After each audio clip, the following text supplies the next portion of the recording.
attention to these issues as you have, and I agree with you. I appreciate how much attention it is receiving, and I know it's headed in a great direction. I appreciate that. That's my goal. Yeah, I definitely echo that. Thank you for all your hard work and continuing to help Shine thrive and grow and improving compliance. It's really important. That's So we the plan. appreciate your hard work in that. That's the plan. Any other questions?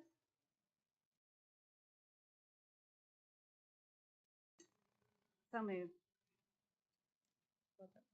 All in favor? Aye. Aye. Okay, we'll move on to number 3. This is the discussion and possible action regarding the Oklahoma County's ARPA's compliance framework. And today, joining us is Danielle with Accenture. Welcome. Good morning. We are going to, we just want to make station and pieces like that. So we just want to make sure everyone is comfortable as we move forward and what the framework will look like. And the departments are comfortable as well. Okay, and then what changes were in the document that was going to be presented today? All right, if you could do a track change for us. Okay, for next week. trying Yeah, to- absolutely. Dale. Sure. So in the future, if we get Yeah. a track change. Okay, thank you. No Yeah, that'd problem. be helpful. Thank Okay. you. All right, so yes, aye. Okay. So, number 4 is discussion possible action regarding evaluation criteria. Criteria, is that something that will be discussed today? And then I'll Yes. need a motion to receive the documents. Absolutely. So So they we, were not included on the agenda. that's correct. Can I get a motion? Yeah, I'll move to receive the document. We did want to do a little I'll bit. second. Sorry. All in favor? Aye. Aye. We did want to note as we begin a little bit of clarification. I know there's been a little bit of confusion because we use acronyms such as EC. So EC within final rule is eligibility category, and that's associated with the 1 through 7 categories from public health to administration, and then each of their subcategories. And we had called this document evaluation criteria, and that as abbreviated says EC, and I know that that had become a little bit confusing. So we can refer to this more so as like the evaluation framework or metric, whatever works best for you guys to kind of alleviate some of that, but wanted to delineate EC is eligibility category from final rule. This is the now eligibility framework. We did share 3 different versions with you all. The first one being the Word document that you've seen a couple of times, and then the newer version, which is the updated Excel. Within the Excel, there are 2 options. The first one being just ranking every single project based off of the criteria. It's a 1, a 5, or a 10, a low, medium, or high, depending upon if the applicant answered the question well. Or in using the second version, you can choose to delineate that will only evaluate specific categories. I'm going to have the clerk's office pull up the Excel so it is a little more intuitive. Yes, it's that one. Thank you so much. So as you can see on this one, and it's a little bit longer, there are currently a handful of categories, each of them weighted at a percentage, the first one being the priority EC, and then moves over into project details being one category, community benefit, and then from there it's impacted community, COVID-19 response, budget, capacity, SLFRF alignment, and then other funding. Those are the categories we have at this time. Those are the same as what you have seen in the Word document. It's just broken out into a better framing. The only addition here would be the priority EC category. That would be new if you wanted to rank a category, say whether it's water high or low, or if you wanted to do public health high or low, we could do that through the priority EC. We can also pull it out. Completely up to you guys. Aside from priority EC, which is at 15%, all of the other additional categories are at 10%. We can make them equal. We can change them. We can rank it. We can only have 4 categories. We can have all 10. It's completely up to you guys. And then if we go into version 2 at the bottom, she's on it. This is what I was referring to as we could select specific categories to allocate funding to. So we would only evaluate proposals within those categories.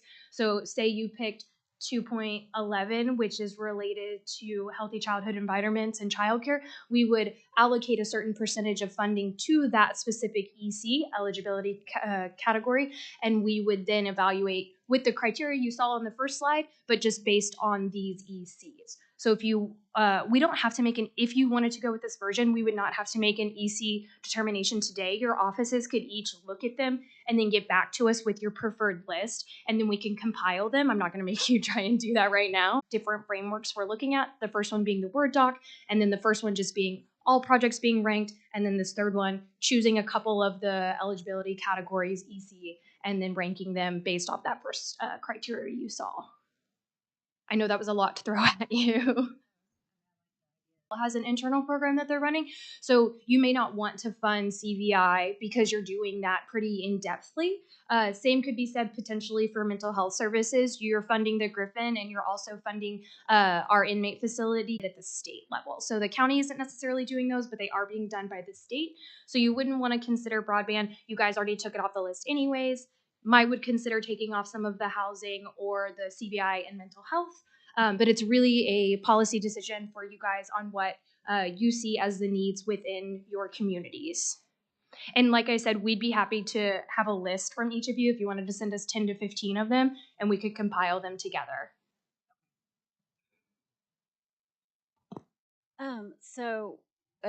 And I spoke with Erin Etherington to confirm where to raise this. So I'm going to raise this now, and I'll let you as the chair sort of guide where you want to go. But this seems the appropriate spot. While we did remove broadband, and as we discussed at the beginning, we also voted to remove water. Correct. I'm going to move that we add water infrastructure back on as we're considering this list. And I like the way this is going. This is the way we sort of like to go with it, having had an opportunity to further digest what's on here. But I wanted to quickly get an opportunity to get water back included as we start to narrow. So that'll be my motion to And I add water definitely infrastructure. support that, especially since we have a little bit better of an idea of how we're categorizing and vetting through these.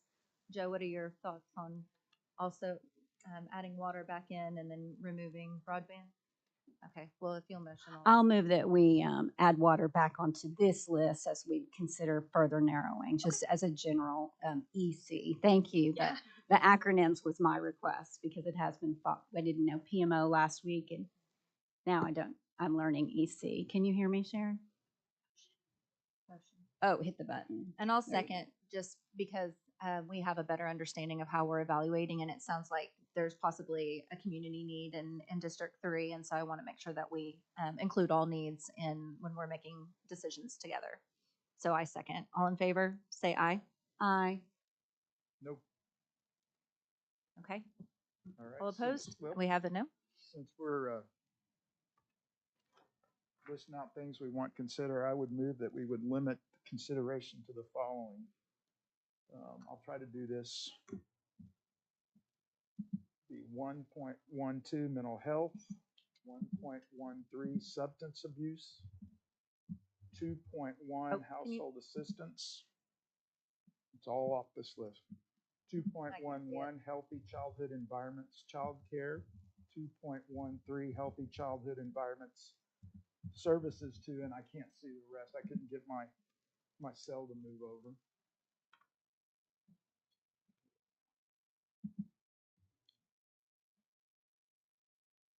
Foster youth or families involved in child welfare. 2.14 healthy childhood environments, early learning. 2.15 housing support, affordable housing. 2.16 housing support services for unhoused persons. 2.17. You want me to list them all out or just go by the number? Whatever works for you. I'm asking them. I'm going So- to oppose any further narrowing right now, if that's the motion. Well, I'm not but you can finished yet. complete it. Yeah, Go let ahead me and finish. complete it. Thank you. Okay. Well, hold on. So I want to hear all the areas, but I feel like it'd be best if we pull those together because I want to hear the areas that your district is interested in funding, but listing off numbers like that when that quickly is a little difficult. So can we bring those or provide those to Accenture, those numbers or those areas, and then amongst us three, send them to Accenture and then let them combine them? Okay, go ahead and finish. Okay, for records purposes, go ahead. Okay. I think we were on 2.17, housing support, vouchers, relocation assistance, assistance for disproportionately impacted communities. 2.18, housing support, other housing assistance. 2.19, social determinants of health, community health workers or benefits navigators. 2.2, it's supposed to be 2.20, household assistance, rent, mortgage, and utility aid. 2.21, medical facilities for disproportionately impacted communities. 2.22, strong, healthy communities, neighborhood features that promote health and safety. Let's see here, 2.34, assistance to impacted nonprofit organizations.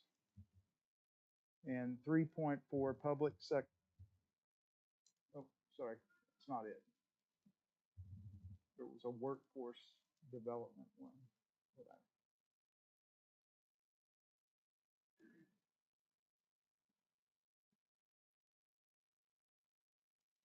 We'll just stop at the 2.34 for now. So that would be my motion.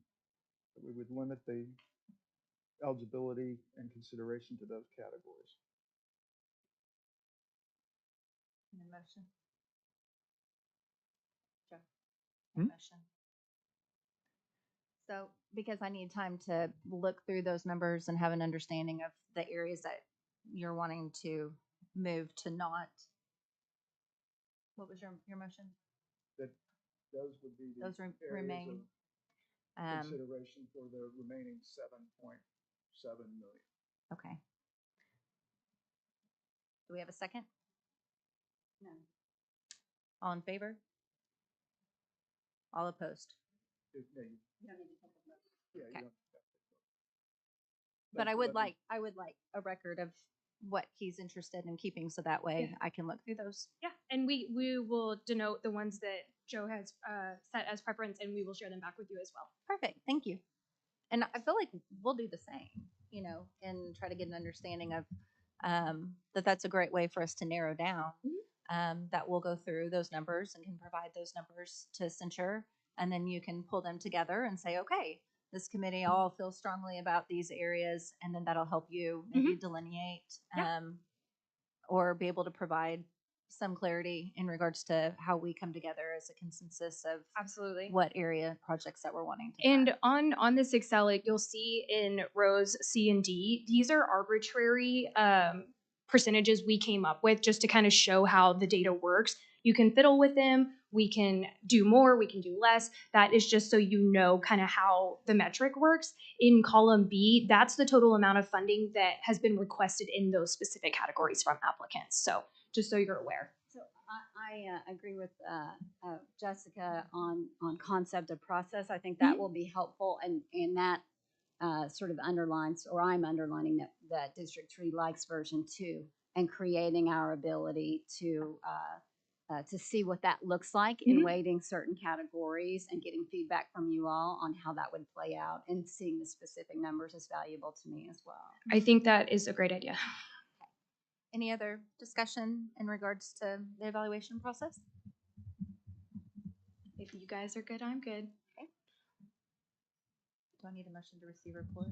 Did we already move to receive the report? I'll move to receive the report if we have not. Do we need to clear out the screens? Yes. So that way, since we had no We did motion, not vote. we did not vote.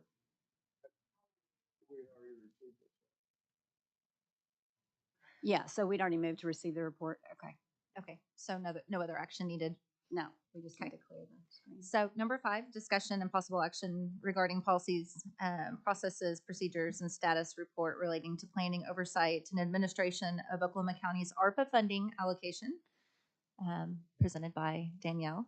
Is there any documentation or report that you'll be providing that wasn't included in the agenda? No, we don't have any additional updates right now that are necessary at this time outside of things that are on the agenda. Okay, so no action on this item. Correct. Okay, so the next item is, My screen's frozen. Me too. oh, yeah, still on mine. It's asking for us to vote. Oh my God, he's getting. Good to see that. You too. He's scary. Yeah, a little bit. He tiptoes. David, do you have an Yes, update? I have a point in regard to agenda item number 5, if I may. Yeah. It's related to the oversight, excuse me, administration of the ARPA funds. The Public Safety Communications Project, there's several different pieces in that, one of which was the provision of access to the Oklahoma City trunk radio system for law enforcement and for fire rescue. The law enforcement side was very simplistic because they already had equipment in place. In fact, there's 9 departments, law enforcement departments in eastern Oklahoma County that have already been on the Oklahoma City radio system. I believe their services began January 1. 3 of those departments, the requisitions have been in place. They've been provided funding. It's all good to go. But when the requisition hiccup hit us, there are still 6 of those departments who have been on the system receiving services since that beginning date, but we've been unable to cut requisitions. The funds have been allocated. They're using the system. We're now behind on payment to Oklahoma City, or they are technically behind. And I was just needing some guidance or assistance or whatever possible to see if we can move those requisitions specific to that one narrow little piece of the public safety communications project forward, so that we can keep those 6 law enforcement agencies from getting further behind in their payments to the city of Oklahoma City for system use. Mhm. Is there any, I tried to tie that into agenda item number 5. Yeah, I here. appreciate that. Yeah. Yeah. Do you have any, is it, Is it related to them still needing to sign the agreement between? I will check, but I believe the agreements are all in place, ready to go. We're just needing to cut the requisition. The requisitioning officer is being updated, I believe, so that may be part of the holdup as well. If the agreements are in place between the county and the agencies, all good on the ARPA side. And as soon as the new requisitioning officer is appointed, you can allocate the funds to So that. there's going to be a new requisitioning officer? Correct. Okay. but Jessica Brody is currently the requisitioning officer, so just touch base with her, make sure that, and Danielle, feel free to help us make sure that this is moving along. Yeah, no concerns on our end. Yes. Very good. Thank you for bringing that up so that way we bet. can get it resolved. Appreciate it.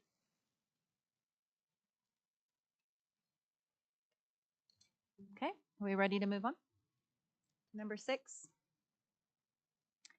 Number 6 is discussion and possible action regarding ARPA project 10033, court clerk 4th floor remodel.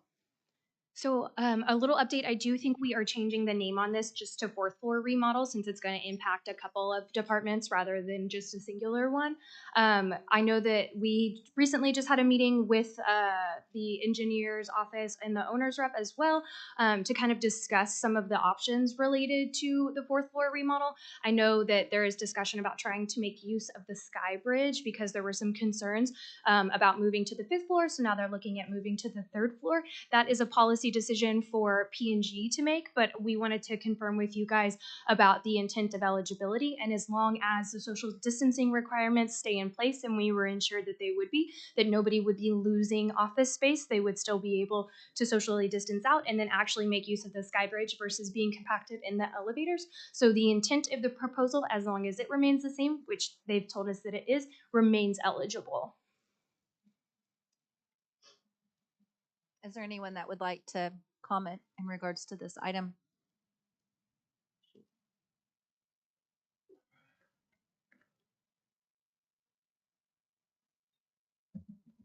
Welcome, Professor Stein. Lots of questions. Yes. Is there enough space in ICB? What will happen during the time frame when this remodel is done? Why was it changed so dramatically from what the agreement was we had about a month ago, when the idea was the 3rd floor would be converted to take the 4th floor employees of the assessor's office onto the 3rd floor so we can be on one floor? The transformation of these 2 floors should all happen at the same time, so we will be ensured that we'll be coming back into the building. It doesn't seem to work out. I think there's a lot more legwork that needs to be done, and I'm concerned about that. I want to see the best we can for the county. I want to see everybody get the space they need and be able to maintain the social distancing, being able to update the facilities that need to be updated. And many of the offices, because they don't have any special revenue funds to do any of the work, are at the mercy of the commissioners and others to get those funds allocated. Special revenue funds in some of the offices are available, but they are not available in the assessor's office for these kinds of things to happen. So we're relying on that happening. The court clerk's the same way. So I think this needs to be a little bit more orderly, and I think we need to go to some sort of a plan, and there ought to be a whole lot more offices involved in this discussion than all of the transformation that's happened in the plan in the last week or 2 weeks. So the biggest concern I have is that the treasurer's office, the assessor's office, we have to work all year long. If you're going to be moving us into another place and try to remodel our offices to move completely to another floor, it just doesn't seem to make any sense since we've been in those positions for a long time. We've been trying to consolidate our office for years, and that's what the plan was, to put us on the third floor along with the treasurer's office to limit the amount of movement that we'd have to do and the amount of remodeling we'd have to do to be able to unify our offices for after all these many years. So we're concerned about the remodel. We're concerned about doing part of a remodel, and we're concerned about the possibility of being able to have enough funds to be able to complete that and bring us back into the building on the third floor as we originally planned. Thank you for your comments. Joe, do you have anything to add since you serve on the infrastructure committee? This was taken out of the infrastructure's Oh, hands. Okay. But I will say, I'm sure you all received, but we are in receipt of a letter from the assessor and from the treasurer regarding their concerns, as Yes, sir. Mr. Stein just outlined. It does seem to me that there are about, I'm exaggerating, but not far off, 400 ideas about how this could be accomplished. I think that's the low number. Low. Yeah. Gained a few today, probably. So to try to bring some order to this process, perhaps we look at putting this back where space utilization has typically been handled, and that is in policy or in infrastructure. And that we get representatives from the assessor's office, from the court clerk, from the treasurer's office, and we try to sit down to figure out if we can come up with a solution that works within the budget that we have, that still meets the guidelines and does the least amount of disruption to the citizens that come to this building. So that's Also, my the owner's thoughts. rep. Did you list the owner's rep? I think that they would be a great addition to that conversation yeah, in regards to timing. It's a natural part of it, sure. Yeah. Yeah, thanks for pointing that out. And we've already done a substantial amount of work on the remodel on the third floor. So anyway, Yeah, I think that's a I great present idea. to you our county treasurer, Butch Freeman. Thank you, Mr. Assessor. It's always a pleasure working with you. Welcome. Good morning, Good ladies morning. Welcome. and Joe. Sir? I appreciate the opportunity to speak. Joe referenced a letter that Larry and I had signed. Stand by the letter. You know, number one is I'm a huge supporter of Rick Warren personally and certainly of his office. However, I can't support the project the way it's designed now. What I can't support is losing the third floor. I'm not real sure why we should end up being as disruptive as what this is, and this is incredibly disruptive. I've already spent thousands of dollars on total remodel of my area, spent it out of my resale, so it did not come out of county general. We're in a process now of finishing up and moving across the hall in some of the vacated space vacated by IT. And that project's coming right along. And it's, again, I've got the source of funds to be able to do that without have to dipping in to county general or any other source of funds that would impact the county. So again, I'll just summarize the way I started. I stand by the letter. I think the letter has done an excellent job of expressing to the Board of County Commissioners where our concerns are. And anyway, with that, be happy to answer any questions. Again, we have spent, and it's not just the money, but man, we have got our floor looking good. We've got it set up for, from a functional standpoint, it could not be any better. And our safe, you know, we got, now granted, the safe could be moved. I actually didn't think it could, but it can be. I'm not gonna move it because it's a safe. But nonetheless, we just, I want to stay where I'm at. I don't want to be part of the disruption. Thank you. Thank you. Oh, one last thing. It's his fault. Thank you.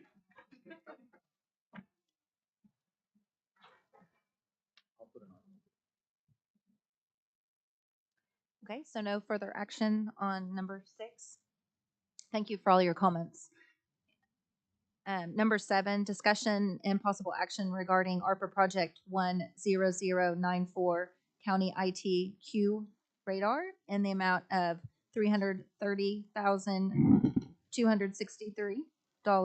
This project is confirmed as closed out, and final expenditures came to $326,362.96. $3,904 can be returned to ARPA Fund 1415. Yes, we've confirmed with IT. They gave us closeout confirmation that the project has been completed and those funds can be returned. That's great. Any questions regarding this agenda item? Okay. So there's no action taken on number 7. Is there any? And can I get a motion to receive, I'll second to receive the update. All in favor? And I guess part of that would be receive the update and directing that the $3,900.04 be returned to Fund 1415, which will take Okay, your mic wasn't on. Do you want to repeat budget that board one more action time? probably too.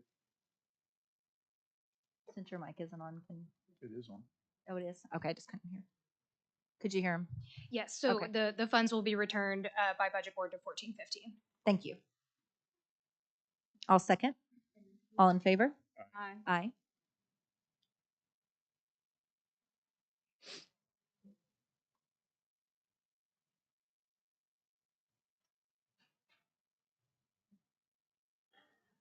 Okay, is there any citizen participation? Don't see any citizens to partake in the room. Are there any board comments? None? None. Okay, do I have a motion to adjourn? So moved. I'll second. All in favor? Aye. Aye.